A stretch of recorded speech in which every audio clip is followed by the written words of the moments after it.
چوہا اور شیر۔ ایک دفعہ کا ذکر ہے کہ ایک جنگل میں ایک شیر رہتا تھا۔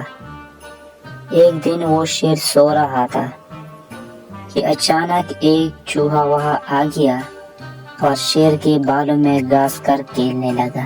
اچانک شیر کی آنکھیں کھل گئے، اس نے چوہے کو پکڑ لیا۔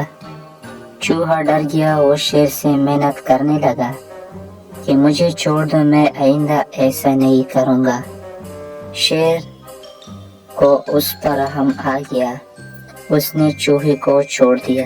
چوہا جاتے جاتے شیر سے کہنے لگا کہ میں اس احسان کا بدلہ ضرور دوں گا۔ شیر ہنس پڑا۔ ایک دن کچھ شکاری جنگل میں آ گئے، انہوں نے جال ڈال کر شیر کو پکڑ لیا۔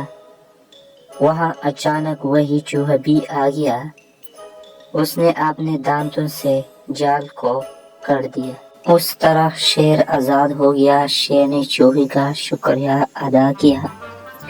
چوہے نے کہا کہ کوئی بات نہیں، ایک دن آپ نے میری مدد کی تھی اور آج میں نے آپ کی مدد کر دی، اس میں شکریہ کس بات کا۔